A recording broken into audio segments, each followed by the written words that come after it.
할렐루야, 여러분 축복합니다. 서로 인사 나누도록 하겠습니다. 잘 오셨습니다. 환영합니다.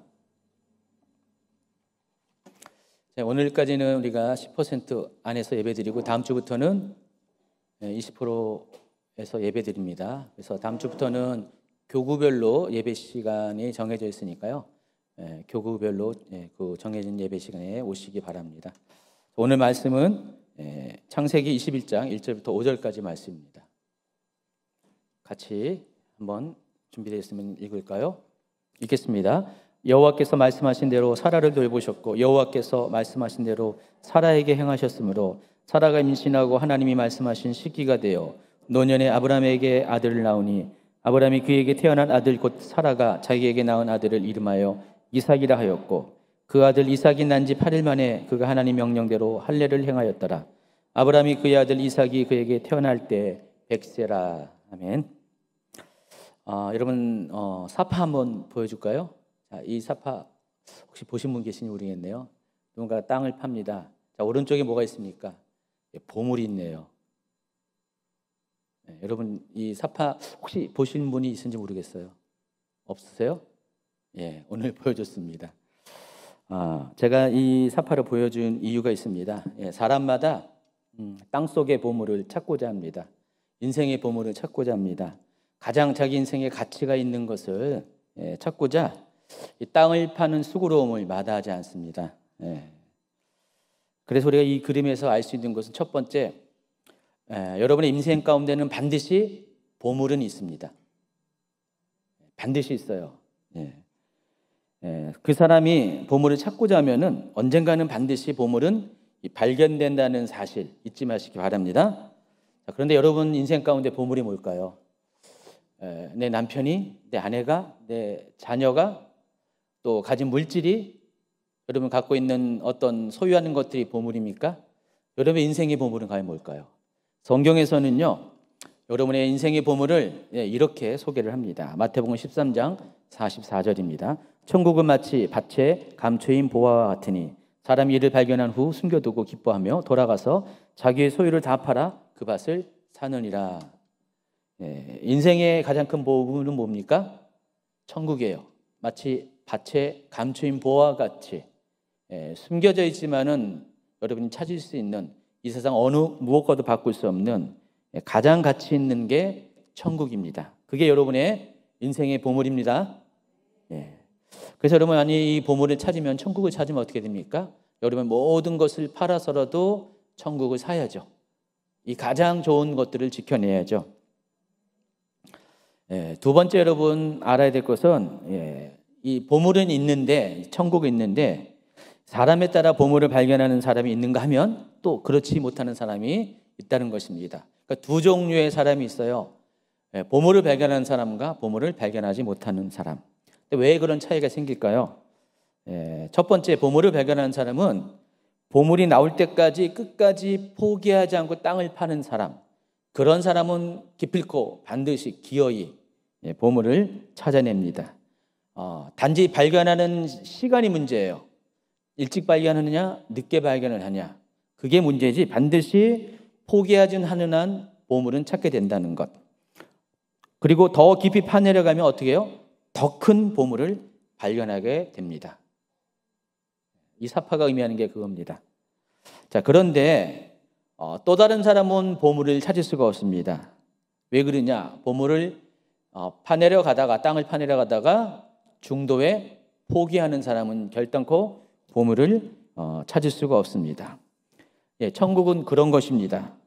천국은 그것을 찾는 노력을 끝까지 포기하지 않는 자들에게는 발견되어지는 것이고 또 중간에 포기한 사람에게는 천국은 존재하지 않습니다. 그 사람에게는 존재하지 않습니다. 또 하나님을 만나는 영적인 원리도 동일해요. 여러분이 하나님을 찾고자 하면은 반드시 찾게 됩니다. 만나고자 하면 반드시 만나게 됩니다. 그런데 중간에 포기하면은 하나님을 만날 수가 없어요. 영적인 체험도 할 수가 없습니다. 그래서 여러분 아무리 힘들고 어려워도요, 포기라는 단어는 여러분에게 포기하시기 바랍니다. 제가 인생에 힘들고 어려운 시기 있었어요. 여러분 다 있었죠? 그때 하나님께서 저에게 주신 말씀이 있어요. 예레미야 33장 2절과 3절 말씀인데 한번 같이 읽어볼까요? 이를 행하시는 여호와, 그것을 만들며 성취하시는 여호와, 그의 이름을 여호와라 하는 이가 이와 같이 이르시도다. 너는 내게 부르짖으라. 내가 내게 응답하겠고 내가 알지 못하는 크고 은밀한 일을 내게 보이리라. 좀 어려울 때 하나님께서 이 말씀을 저에게 주신 것 같습니다. 자, 그런데 하나님께서 예레미야에게 이 말씀을 주신 때가 언제인지 아십니까? 바로 1절에 나와 있습니다. 예레미야가 아직 시대 뜰에 갇혀 있을 때에. 이 말씀은 예레미야의 인생 가운데서도 굉장히 힘들고 어려운 시기 가운데 있을 때 하나님께서 이 말씀을 주셨어요. 감옥에 갇혀 있는 그때, 소망도 없고 미래도 불투명한 그때, 어쩌면 죽음이 임박할 수 있는 그때에 하나님께서 너는 내게 부르짖으라. 내가 응답할 것이다. 크고 비밀한 은밀한 일들을 보일 것이다 라고 약속을 하셨다는 것입니다. 우리가 언제 하나님을 만나냐? 이 상황적으로 인생에 소망이 없는 그때, 예레미야처럼 감옥에 갇혀 있는 것 같은 그런 상황 가운데 하나님께서 놀라운 미래를 약속하시고 또 보물을 약속하신 것입니다. 그렇기 때문에 천국을 찾는 자, 하나님의 얼굴을 구하는 자는 아무리 어렵고 힘들어도 모든 것을 포기하고 싶을 그때가 찾아온다 할지라도 절대로 포기하지 말아야 됩니다. 그래서 천국을 향한 소망을 파내려다 보면은 언젠가 때가 되면, 하나님이 만날 때가 되면은, 하나님이 여러분을 찾아오실 때가 되면 반드시 그 천국을 찾게 될 것이고 하나님을 만나게 될 겁니다.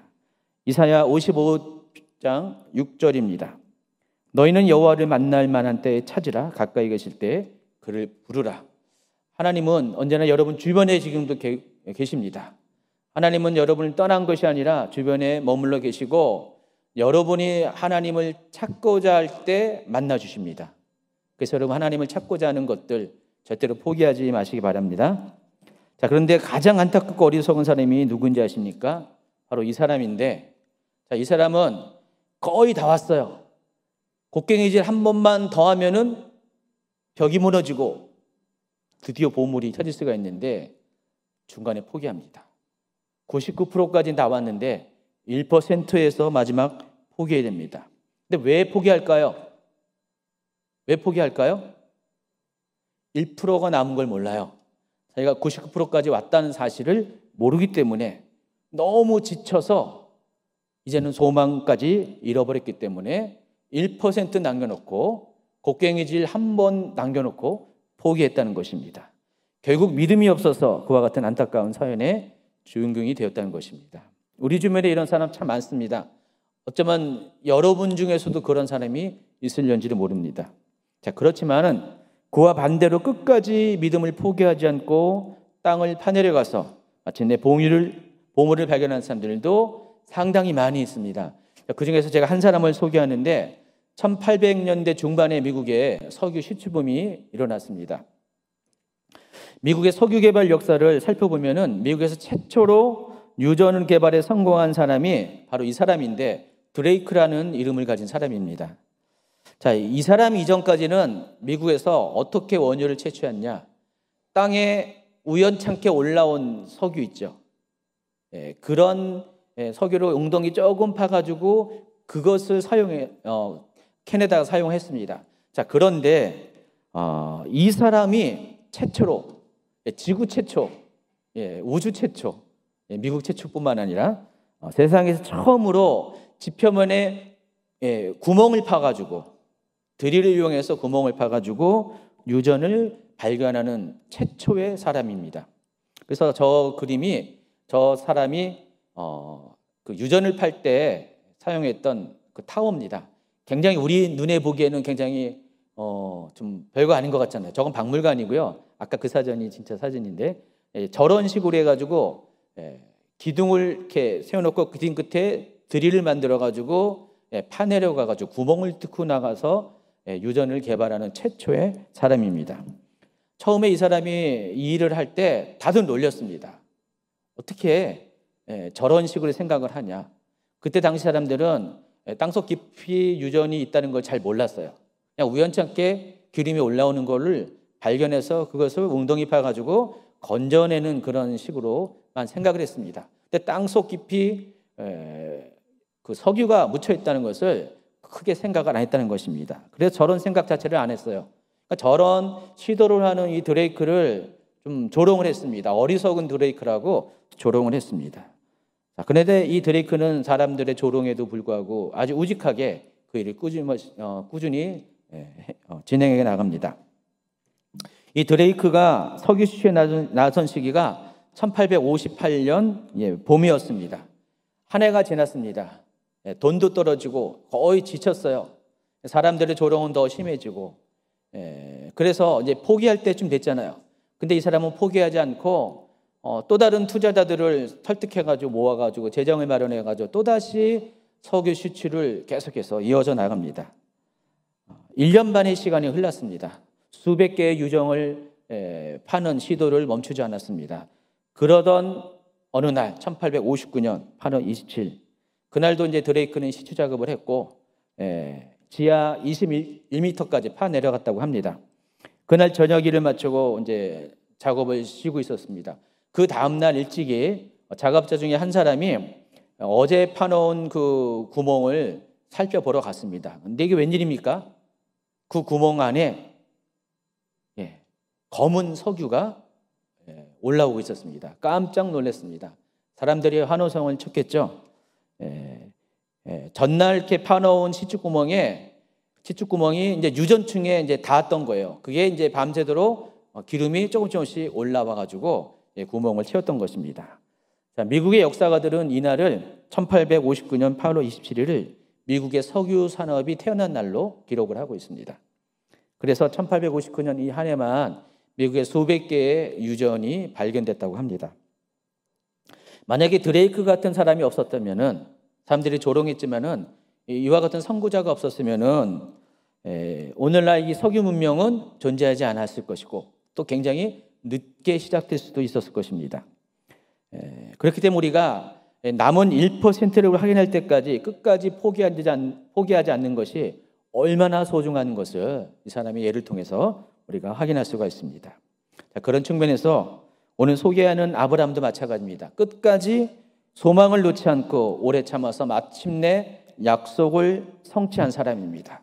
그래서 하나님의 사람이 부르신 소명에 어떻게 반응하고 그것을 어떻게 성취해야 하는지를 직접 삶으로 본보기가 되어서 보여준 사람이 아브라함입니다. 로마서 4장은 그 아브라함에 대해서 이렇게 평가합니다. 같이 있습니다. 기록된 바 내가 너를 많은 민족의 조상으로 세웠다 하신가 같으니 그가 믿은 바 하나님은 죽은 자를 살리시며 없는 것을 있는 것으로 부르시는 이시니라. 아브라함이 바랄 수 없는 중에 바라고 믿었으니 이는 내 후손이 이와 같으리라 하신 말씀대로 많은 민족의 조상이 되게 하려 하심이라. 그가 100세나 되어 자기 몸이 죽은 것 같고 사라의 태가 죽은 것 같음을 알고도 믿음이 약하여지지 아니하고 믿음이 없어 하나님의 약속을 의심하지 않고 믿음으로 견고하여져서 하나님의 영광을 돌리며 약속하신 그것을 또한 능히 이루실 줄을 확신하였으니 그러므로 그것이 그에게 의로 여겨졌느니라. 그래서 이제 본격적으로 아브라함이 어떻게 하나님으로부터 부르심과 약속을 받았고 또 그 성취하는 과정 가운데 어떤 시험을 받고 또한 통과할 수 있는지 그 과정에 대해서 여러분에게 설명해 드리도록 하겠습니다. 아브라함에게 있어서 인생의 보물이 뭘까요? 인생의 목표가 뭘까요?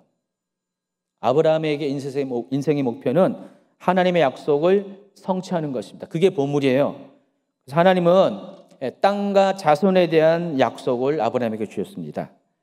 자, 아브라함은 나이 75세가 되던 해에 아직 아브라함이 가나안 땅에 들어가기 전 메소포타미아 하란 지역에 있을 때 하나님께서 첫 번째로 아브라함에게 나타나십니다. 그리고 그를 부르셔서 다음과 같은 이 소명, 데스티니를 주십니다. 창세기 12장 1절부터 읽겠습니다. 여호와께서 아브라함에게 이르시되 너는 너의 고향과 친척과 아버지의 집을 떠나 내가 네게 보여줄 땅으로 가라. 내가 너를 큰 민족을 이루고 네게 복을 주어 내 이름을 창대하게 하리니 너는 복이 될지라. 너를 축복하는 자에게는 내가 복을 내리고 너를 저주하는 자에게는 내가 저주하리니 땅의 모든 족속이 너로 말미암아 복을 얻을 것이라 하신지라. 이에 아브라함이 여호와의 말씀을 따라갔고 롯도 그와 함께 갔으며 아브라함이 하란을 떠날 때 75세였더라. 하나님께서 아브라함을 만났을 때 최초로 주신 약속이 뭐예요? 땅과 자손에 관한 약속입니다. 자, 이후로도 하나님은 아브라함의 인생의 길목마다 찾아오십니다. 그리고 동일한 약속을 확인하십니다. 창세기 12장 6절에 보면은 이제 아브라함이 본격적으로 가나안 땅에 들어옵니다. 그때 세겜 땅 모래 상수나무에 이를 때 하나님께서 또다시 찾아오셔서 아브라함에게 약속하십니다. 7절입니다. 여호와께서 아브라함에게 나타나 이르시되 내가 이 땅을 내 자손에게 주리라. 자, 일이 있은 후 얼마 안 돼서 아브라함은 기근을 만나게 됐습니다. 그리고 기근을 피해서 이집트로 내려갑니다. 다시 가나안 땅으로 귀환합니다. 그리고 조카 롯과 헤어집니다. 자, 아브라함은 여전히 가나안 땅에 남아 있었고요. 그때 하나님께서 세 번째로 아브라함을 찾아오십니다. 그리고 이때에도 동일한 약속을 주십니다. 13장 15절입니다. 보이는 땅을 내가 너와 내 자손에게 주리니 영원히 이루리라. 나머지는 여러분 읽어보시기 바랍니다. 자, 9년의 시간이 흘렀습니다. 아브라함의 나이 84세가 되던 해에 가나안 지역에 전쟁이 벌어집니다.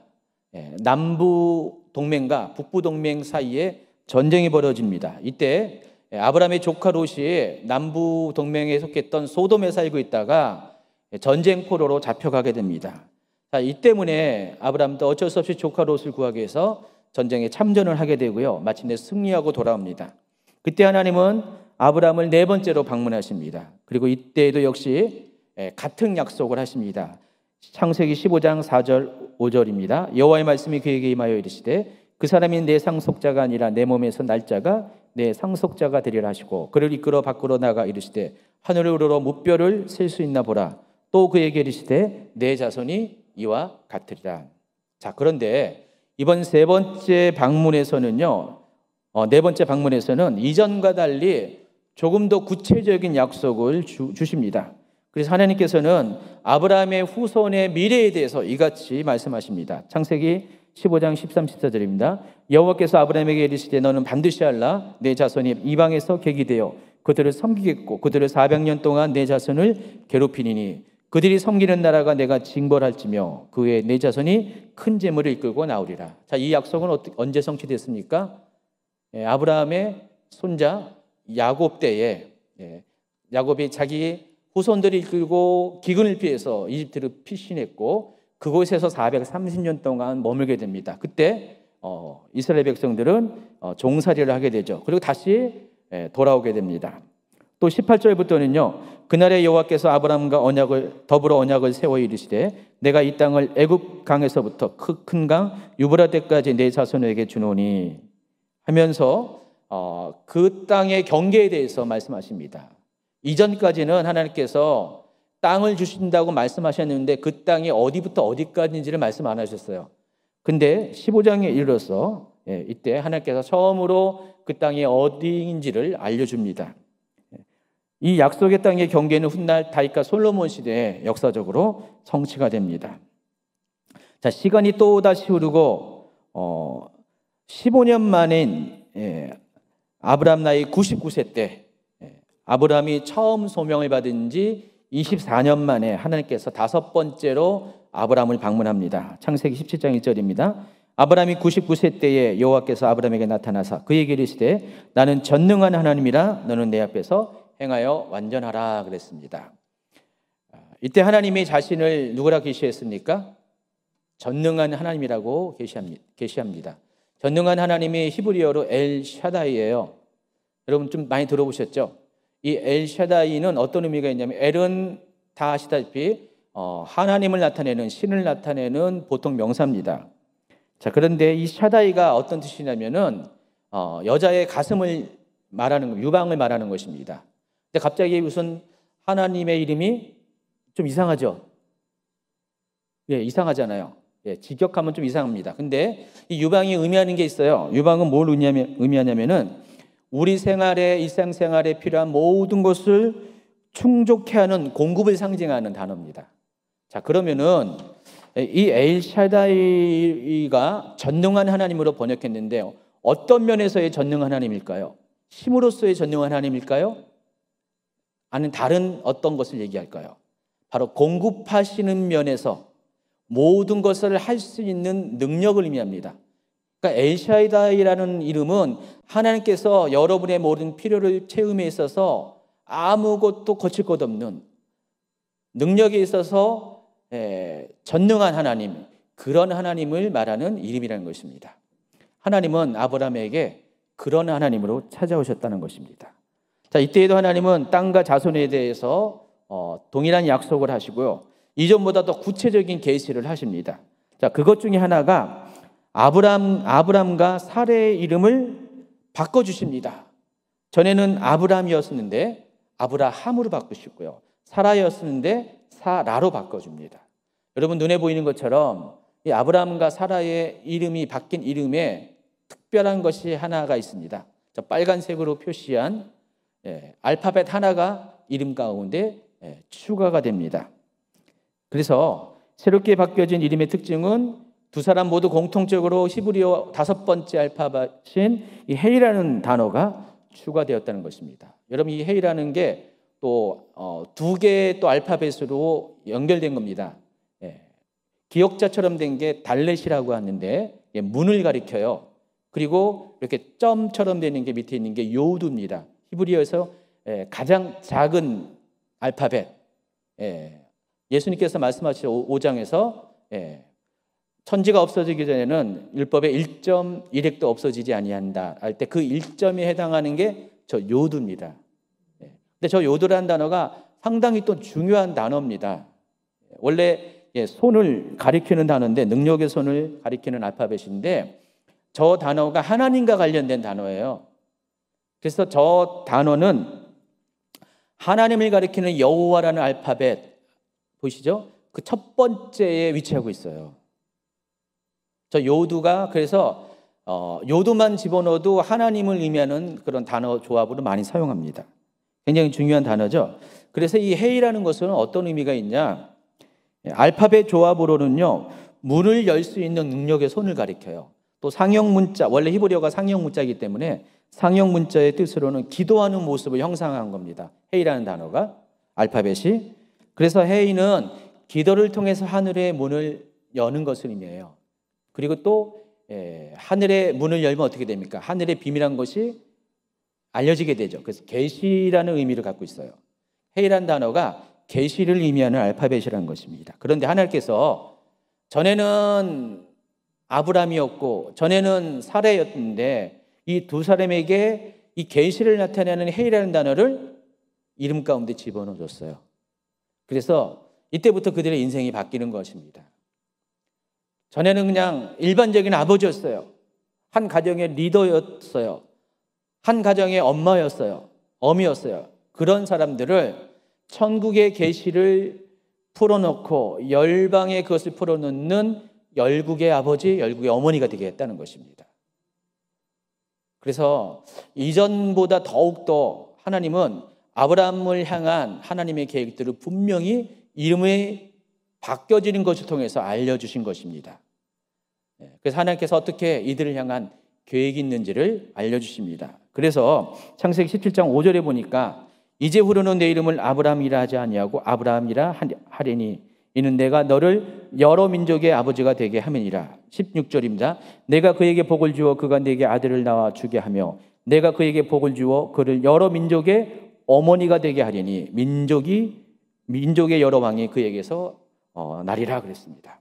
이때부터 하나님께서는 이제는 한 자손이 나는 게 아니라 민족이 날 것이고 그들을 통해서 또 왕들이 날 것이라고 약속을 하십니다.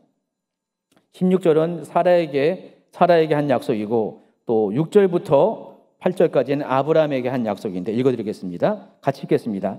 내가 너를 심히 번성하게 하리니 내가 내게서 민족들이 나게 하며 왕들이 내게로부터 나오리라. 내가 내 언약을 나와 너 및 내 대대손손 후손 사이에 세워서 영원한 언약을 삼고 너와 내 후손의 하나님이 되리라. 내가 너와 내 후손에게 내가 거류하는 이 땅 곧 가나안 온 땅을 주어 영원한 기업이 되게 하고 나는 그들의 하나님이 되리라. 자, 이것으로 끝난 것이 아닙니다. 19절에는요 하나님이 이르시되 아니라 내 아내 사라가 내게 아들을 낳으리니 너는 그 이름을 이삭이라 하라. 내가 그와 내 언약을 세우리니 그의 후손에게 영원한 언약이 되리라. 내 언약은 내가 내년 이 시기에 사라가 내게 낳은 이삭과 세우리라. 전에는 하나님께서 막연하게 자손을 주실 것이다, 땅을 주실 것이다 했는데 점점 하나님의 약속이 구체화돼서요. 17장에 이르러서는요, 그 낳을 아들의 이름까지 알려줍니다. 이삭이라고. 그리고 그 아들의 낳을 시기까지 알려줍니다. 내년 이맘때 아들을 낳을 것이라고 말씀을 하십니다. 그리고 그 아들과 더불어 언약을 맺을 것이라고 더 분명하게 약속을 하십니다. 자, 이 5번째 망문이 있은 지 얼마 되지 않아 하나님께서 두 천사와 함께 아브라함을 찾아오십니다. 아브라함이 마므레의 상수리나무 아래에 있을 때, 바로 헤브론에 있을 때 아브라함에게 나타나십니다. 이때 하나님은 또다시 이삭에 대한 탄생을 약속하십니다. 18장 9절 10절입니다. 같이 있습니다. 그들이 아브라함에게 이르되 내 아내 사라가 어디 있느냐? 대답하되 장막에 있나이다. 그가 이르시되 내년 이맘때 내가 반드시 내게로 돌아오니니 내 아내 사라에게 아들이 있으리라 하시니 사라가 그 뒤 장막문에서 들었더라 그랬습니다. 그리고 오늘 본문에 이르러서 마침내 그 약속하신 아들 이삭이 태어납니다. 우리가 따져보면 아브라함은 처음에 약속을 받을 때가 나이 75세였어요. 그리고 계속해서 하나님은 6번에 걸쳐서 아브라함을 찾아오십니다. 그리고 마침내 그의 나이 100세가 되던 해, 약속을 받은 지 25년이 되던 그 해에 비로소 약속의 아들을 보게 됩니다. 처음에는 막연한 약속이었죠. 그냥 땅과 자손에 대한 막연한 약속이었는데 시간이 갈수록 그 약속은 점점 구체화되고 명확해집니다. 나중에는 태어날 아들의 이름과 태어날 시기까지 미리 알려주게 됩니다. 하나님은요, 우리를 이렇게 하나님의 사람으로 선택해서 부르시잖아요. 소명을 주십니다. 비전을 주십니다. 그리고 우리에게 하나님의 일들을 맡기십니다. 자, 그런데 처음부터 우리에게 모든 것을 다 알려주시는 방식은 아니세요.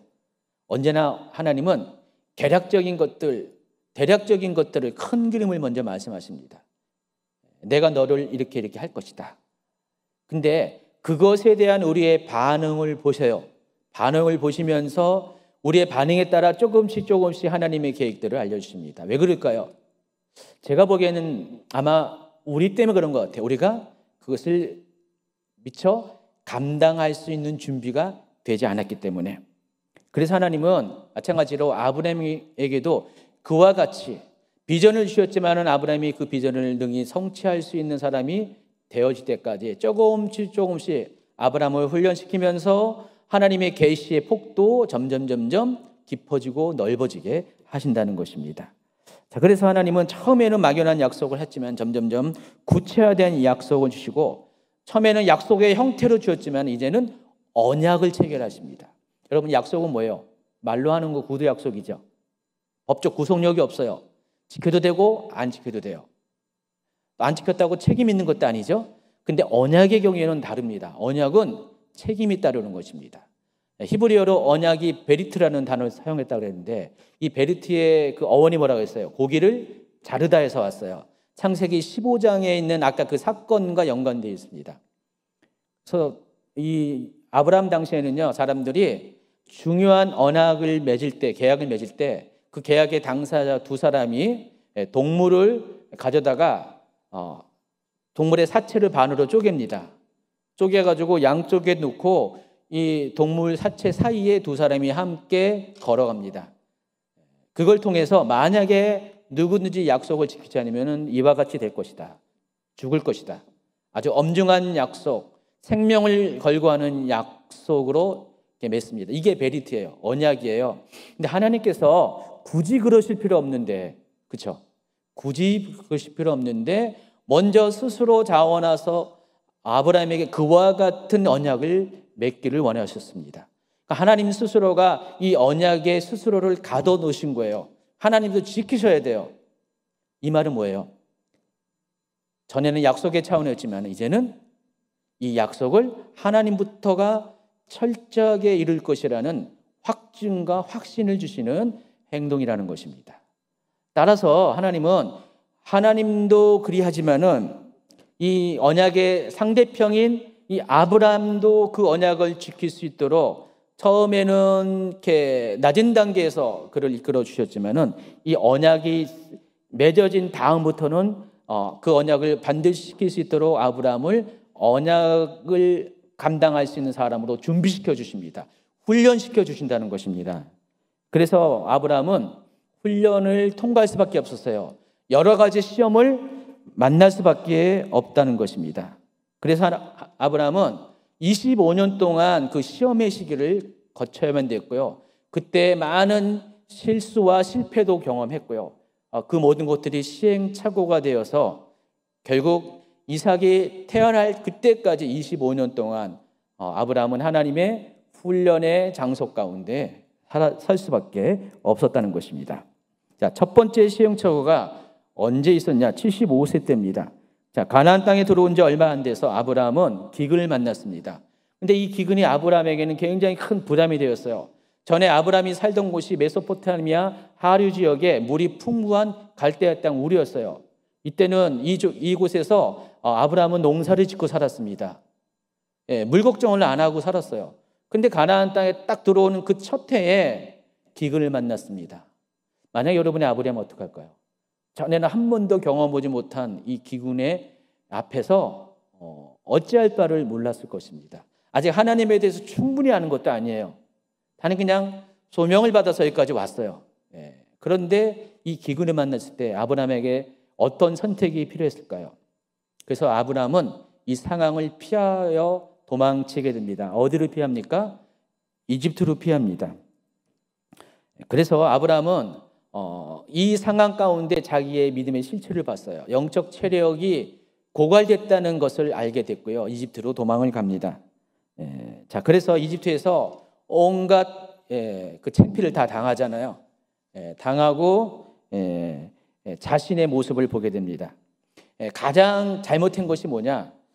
사라와 관련된 일입니다. 하나님께서 내 씨를 통해서 그와 같이 하나님의 약속을 이룰 것이다라고 말씀하셨는데 불구하고 아브라함은 어떻게 했습니까? 자기 살고자 아내 사라를 누이라고 속였습니다. 물론 누이가 맞긴 많지만은 누이는 과거의 일이고 지금은 아내잖아요. 근데 그 사라를 누이라고 속이고 파라오의 후궁으로 들여보내게 됩니다.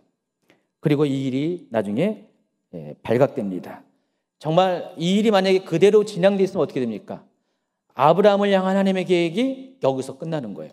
그 약속이 성취가 안 되는 것입니다. 하나님의 개입으로 아브라함은 위기를 모면했고요. 다시 가나안 땅으로 돌아올 수 있게 됐습니다. 자, 이것이 아브라함이 자신의 온전치 못함을 깨닫는 첫 번째 시행착오였고 실패였습니다.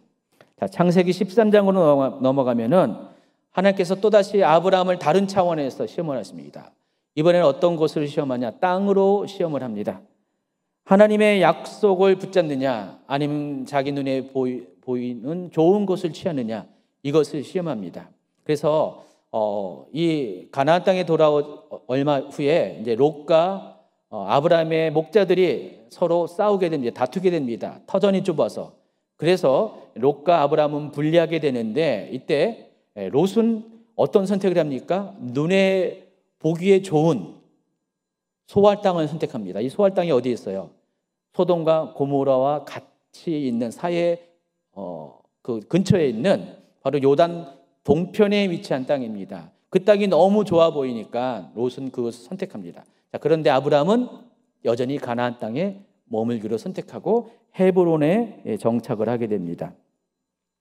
하나님께서 이 아브라함의 마음을 보았어요. 아브라함의 선택을 봤는데 잘 통과했습니다. 그래서 하나님께서 이 모습을 보고 아브라함의 믿음을 인정하고 창세기 15장에 헷불 언약을 맺으시게 된 겁니다.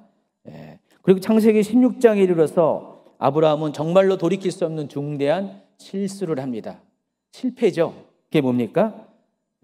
약속의 자녀가 태어나는 것을 더 이상 기다리지 못하고 육신의 자녀인 이스마엘을 태어나게 만듭니다. 그리고 이 일로 인해서 하나님의 계획이 아주 심하게 흔들리게 됩니다. 또 창세기 17장에는요, 하나님께서 아까 말씀하신 전능하신 하나님 엘샤다이 하나님으로 나타나십니다. 그리고 이제 본격적으로 아브라함에게 더 구체적인 확실한 그런 계획들을 알려주십니다. 아들 이삭이 태어날 것을 약속을 하십니다. 그동안은 오랫동안 기다렸지만 그 실체가 드러나지 않았어요. 근데 17장에 와서는 이제는 구체화된 실체의 모습으로 하나님의 약속과 언약이 드러나게 되었습니다. 그래서 하나님은 그것을 확증시키기 위해서 여러 가지 방법을 취했는데 사라와 아브라함의 이름을 바꿔주신 것이고 또 할례 언약까지 체결해 주십니다. 자, 그런데 그럼에도 불구하고 아브라함은 마지막 순간에도 하나님을 신뢰하지 못했습니다. 하나님의 약속을 온전하게 믿지 못하고 여전히 자신의 현실을 바라보게 됩니다. 하나님이 아들을 약속했을 때 아브라함이 취한 행동이 어땠습니까? 속으로 웃었다 그랬습니다.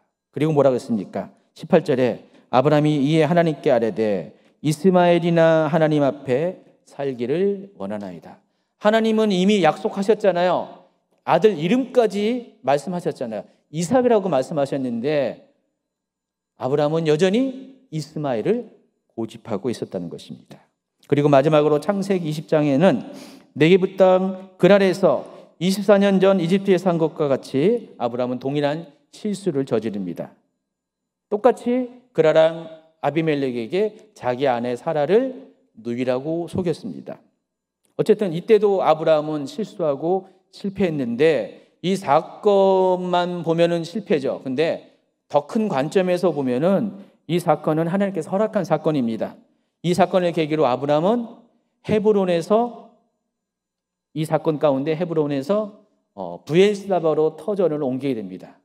그리고 그 브엘세바는 이삭이 출생한 곳이 되고 이삭은 그곳에서 태어나서 성장기를 보내서 그곳에서 훈련을 받게 됩니다. 그리고 마침내 아버지의 언약을 계승하는 자가 됩니다.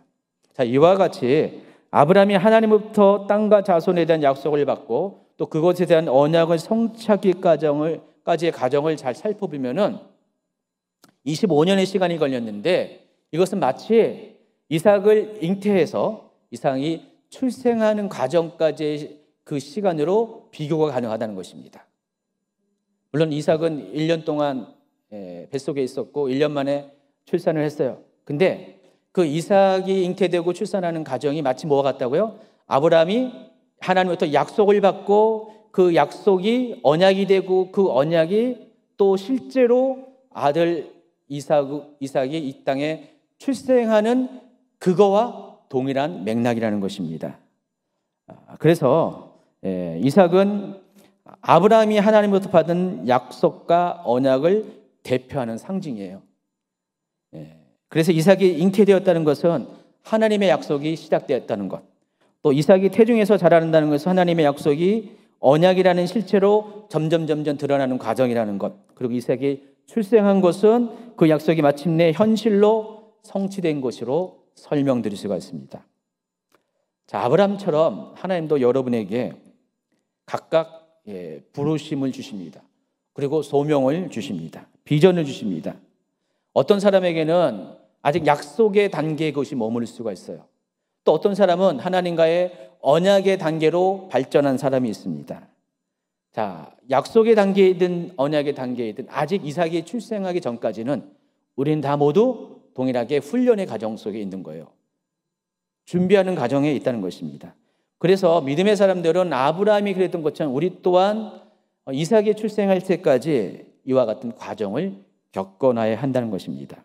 자, 그 과정 중에 하나님은 두 가지 일을 허락하십니다. 첫 번째, 하나님으로부터 오는 시험을 허락하십니다. 헬라어로 이 하나님으로부터 오는 시험을 도키마저라고 하는데 이 도키마저의 목적은 뭐냐? 여러분을 온전하게 하기 위함입니다. 여러분을 준비하게 하기 위함입니다. 그래서 여러분을 구비시키려고 하는 목적으로 주신 것이 바로 하나님으로부터 오는 시험, 도키마저입니다.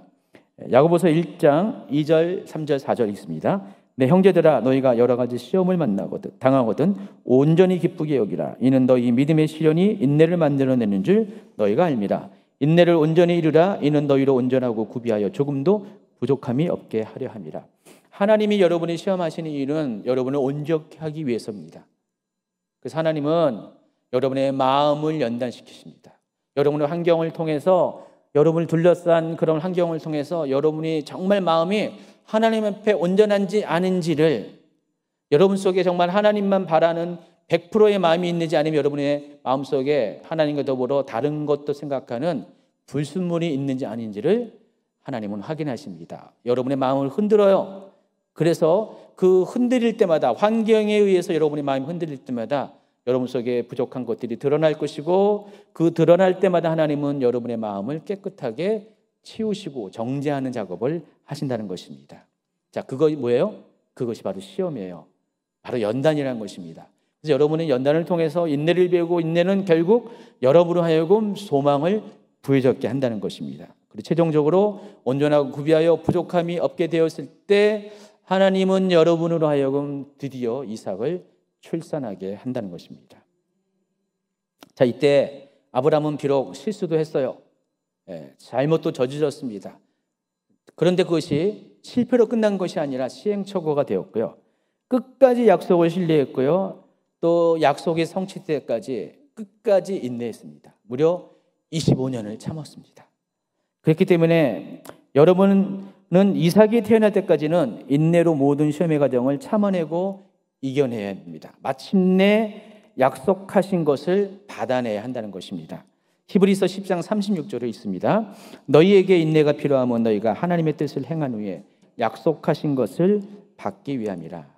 하나님이 여러분을 지금 아브라함과 같이 훈련의 과정 가운데 여러분을 이렇게 밀어넣으셨다는 것을 여러분 혹시 느끼시고 계십니까? 그럼 어떻게 해야 돼요? 참아내야죠. 방법은 없어요. 인내하는 것 외에는 방법이 없습니다. 여러분 끝까지 참아내고 인내하시기 바랍니다. 자, 두 번째는 악한 자로부터의 유혹과 핍박이 따른다는 것입니다. 여러분 이 훈련의 과정 가운데는요, 하나님으로부터 오는 시험도 있지만은 악한 자로부터, 악한 마귀로부터 오는 그런 시험도 있어요. 똑같은 시험이지만은 헬라어가 달라요. 이 시험은 페이라조라고 합니다. 이것은 유혹을 말하는 거예요. 악한 자로부터 오는 유혹, 또 핍박도 포함됩니다. 아브라함은요, 하나님으로부터 오는 시험도 받았지만은 또 악한 환경으로부터 오는 유혹과 핍박도 겸하여 받았습니다. 그럼 하나님은 여러분이 이삭을 출생하는 것을 원하세요. 근데 마귀는 절대로 그걸 원하지 않습니다. 마귀는 여러분이 이렇게 포기하는 것을 원해요. 이삭을 유산시키는 것을 원합니다. 이게 마귀의 뜻입니다. 그래서 마귀는 어떤 수단 방법을 가리지 않고 여러분을 유혹하고 핍박해가지고 여러분을 스스로 무너뜨리고자 합니다. 그래서 마귀의 방법은 늘 언제나 여러분을 흔드는 거예요. 흔들어가지고 하나님을 의심하게 만들고 하나님을 신뢰하지 못하게 만들어서 결국은 포기하도록 만듭니다. 재미있는 그림 하나를 소개하는데, 지금 새가 개구리를 잡아먹는 그 장면인데 잘 보시면은요, 재미있는 광경을 볼 수 있는 큰 그림을 한번 볼까요? 개구리가 여러분입니다. 개구리를 잡아먹는 저 새가 마귀예요. 악한 영이에요. 마귀는요, 여러분을 삼키려고 두루 찾아다녀요. 발견하면 어떻게 돼요? 여러분을 삼켜버리려고 합니다. 마치 새가 개구리를 삼키듯이. 자, 그런데 이 상황 가운데 여러분이 해야 될 게 있습니다. 설사 여러분이 목까지, 입 안에까지 여러분이 삼킨 바 된다 할지라도 여러분 어떻게 해요? 마귀의 목덜미를 꽉 잡으셔야 돼요. 못 들어가게 만들어야 됩니다. 마귀가 놀라는 거 보세요. 새가 놀라는 거 보세요. 이게 뭐야 이게 하면서 삼킬 수가 없어요. 그래서 여러분 이렇게 시험 당할 수 있어요. 유혹 당할 수 있는데 끝까지 뭐래요? 포기하지 마세요. 포기한다는 것은 여러분이 삼킴을 당하는 거예요. 포기하지 않으면은 하나님의 약속을 이루게 된다는 것입니다. 제가 저 그림을 이제 아까 아침에 보였는데 최 목사님이 저보고 저 그림을 어떻게 찾았냐고 묻더라고요. 당연히 인터넷에서 찾았죠. 근데 제가 설교 준비할 때 아까 첫 번째 그림 보여줬잖아요. 그 그림을 몇 년 전에 제가 카카오 스토리, 요즘은 카카오 스토리 안 하거든요. 카카오 스토리에서 제가 이렇게 그 공유를 한 기억이 나가지고 첫 번째 그 설교 서론에 그걸 집어넣어야 되는 생각을 했는데 아무리 찾아도 안 나오는 거예요. 인터넷에 찾아봤어요. 여러 단어를 조합해가지고 검색했는데 그게 안 나왔었어요. 가지고 카카오 스토리를 생각나가지고요. 카카오 스토리를 제가 안 하기 때문에 계정이 다 이렇게 휴면 상태인데 그걸 다시 복원해가지고요. 옛날 것을 막 찾아갔어요. 무려 2시간 넘게 막 거슬러 찾아갔는데 못 찾았어요. 결국은 못 찾았어요. 카카오 스토리에서. 근데 포기하지 않았습니다. 저는 포기하지 않고 다시 구글로 와가지고 포기하지 말라라는 단어를 쳤더니 저게 나와요. 아까 그 그림이 나오는 거예요. 땅 파는 그림이 나와요. 근데 더 포기하지 않으니까 이렇게 새 그림도 나오는 거예요. 아, 놀랍죠? 포기하지 않으니까 저것도 찾는데 여러분 포기하지 않으면은 기필코 발견될 겁니다. 찾아낼 것입니다. 여러분 포기하지 않으면 새도 어쩔 수가 없어요. 먹고 싶어도 삼키고 싶어도 목 잡고 있는데 어떻게 그걸 삼킬 수가 있습니까?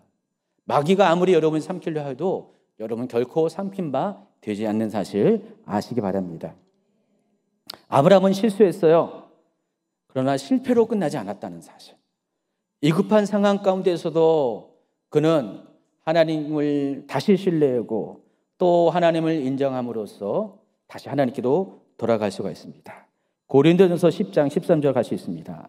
사람이 감당할 시험 밖에는 너희가 당한 것이 없나니 오직 하나님의 미쁘사 너희가 감당하지 못할 시험 당함을 허락하지 아니하시고 시험 당할 즈음에 또한 피할 길을 내사 너희로 능히 감당하게 하시느니라. 자, 결론을 맺는데 여러분이 한 가지 더 알아야 될 것이 있습니다. 여러분은 나만 인내한다고 생각하잖아요. 하나님 왜 자꾸만 저를 인내하게끔 만들어요? 왜 빨리빨리 응답하지 않으시고 약속을 성취하지 않으시고 하나님 언약 같이 하셨는데 하나님 이게 뭡니까? 약속 지키셔요. 계약 지키세요. 막 그렇게 따질 때가 많이 있잖아요. 근데 여러분이 한 가지 아셔야 될 건 여러분만 인내하는 게 아니라 하나님도 인내하고 계세요. 누구에 대해서요? 여러분에 대해서 인내하고 있어요. 하나님도 여러분에 대해서 인내하고 있습니다. 예. 여러분만 약속을 성취하는 과정에 애쓰고 수고하는 것이 아니라 하나님도 똑같이 오히려 더 큰 인내를 가지고 여러분을 기다리고 계심을 아시기 바랍니다. 우리가 한 생명을 잉태하는 것, 하나님으로부터 약속을 잉태한다는 것, 비전을 받게 된다는 것은 뱃속에 있는 과정이 필요해요. 10달의 과정이 필요합니다. 임신했다고 바로 출산하는 게 아니에요. 우리가 뭐 강아지입니까? 우리가 쥐입니까? 아니잖아요. 우리는 오랜 시간 동안 기다리고 또 기다리는 그런 과정을 겪습니다. 그러니까 임신 10개월의 과정을 통해서 여러분이 뭘 배웁니까? 여러분 안에 생명이 살아있다는 것을 느끼고요. 살아있는 생명이 점점 자라고 있다는 것을 느끼고요. 그 안에서 행복해질 수가 있는 것입니다. 여러분 약속을 품고 있다는 것은요. 여러분에겐 복이에요. 비록 이 약속이 바로 출산하진 않았지만은 이 약속이 점점 자라갑니다. 아까 하나님께서 아브라함을 대하실 때 처음에는 막연한 그런 약속을 주셨지만 점점 구체적으로 더 알아가게 하셨고 더 명확하게 또 언약까지 맺는 방식으로 그렇게 말씀하셨잖아요. 하나님도 여러분에게 동일하게 그렇게 하십니다. 여러분이 점점 임신하는 기간이 점점 길어지면 길어질수록 하나님은 점점 배가 불러오는 여러분의 모습을 보게 될 겁니다. 그리고 심장이 박동되는 태의 그 느낌을, 감각을 느낄 수가 있습니다. 아, 제가 남자라서 그걸 잘 모르는데 여자분들은 잘 알잖아요. 그렇죠? 그때 그 놀라움, 경이로움, 그 기쁨. 그래서 아무리 배가 불러오고 만삭이 돼가지고 이제는 더 이상 움직일 수 없는 바로 그때 여러분의 할 수 있는 모든 것이 멈춰지는 그때 하나님은 이삭을 출생하게 한다는 것입니다. 그래서 여러분은 끝까지 포기하지 말아야 돼요. 점점 힘들어진다고 해서 여러분 포기해버리면 어떡해요? 그 이삭은 어떻게 됩니까? 사산되는 거예요. 유산되는 거예요. 그래서 아무리 힘들고 어려워도 이 땅을 파내려가는 작업, 보물을 찾고자 하는 그 작업을 멈추지 마시기 바랍니다. 언제까지요? 이삭의 울음이 여러분의 귀에 들릴 때까지. 마지막 한 번의 그 곡괭이질이 보물을 맡고 있는 모든 장애물들을 다 깨트려질 때까지 여러분 꼭 이 작업을 놓치지 마시기 바랍니다.